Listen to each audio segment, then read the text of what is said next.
Side ఏమిటి అని అంటే క్యాపిటల్ ఎక్స్పెండిచర్.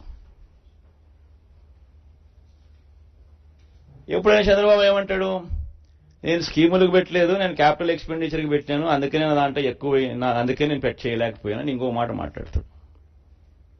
పోనీ అక్కడ చూద్దాం క్యాపిటల్ ఎక్స్పెండిచర్ ఎవరి హయాంలో ఎంత జరిగింది, ఎవడి హయాంలో నాడు నేడు జరిగాయి, ఎవడి హయాంలో హాస్పిటల్ బాగుపడ్డాయి, ఎవడి హయాంలో స్కూళ్లు బాగుపడ్డాయి, ఎవడి హయాంలో క్యాపిటల్ ఎక్స్పెండిచర్ జరిగింది.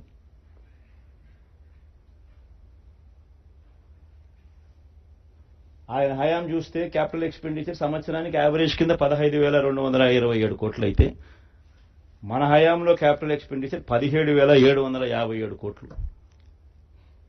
కొత్తగా 4 సీపోర్ట్లు కడతా ఉన్నాం, కొత్తగా 10 ఫిషింగ్ హార్బర్లు కడతా ఉన్నాం, కొత్తగా 6 ఫిష్ ల్యాండింగ్ సెంటర్లు కడతా ఉన్నాం, కొత్తగా 17 మెడికల్ కాలేజీలు కడతా ఉన్నాం, నాడు నేడుతో స్కూళ్లు రూపురేఖలు మారుస్తా ఉన్నాం, హాస్పిటల్ రూపురేఖలు మారుస్తా ఉన్నాం. ఇవన్నీ ఇప్పుడు జరుగుతూ ఉన్నాయి, కళ్ళెదుటే కనిపిస్తూ ఉన్నాయి. ఇన్ఫాక్ట్ ఇవన్నీ కూడా మన కోవిడ్ 2 సంవత్సరాలు ఉన్నప్పటికీ మోస్ట్ ఇంపార్టెంట్ పాయింట్ అది గుర్తుపెట్టుకోవాల్సింది అందరూ కూడా, 2 సంవత్సరాలు కోవిడ్ వెంటాడిన పరిస్థితుల్లో కూడా రాష్ట్ర ఆదాయాలు తగ్గిన పరిస్థితుల్లో కూడా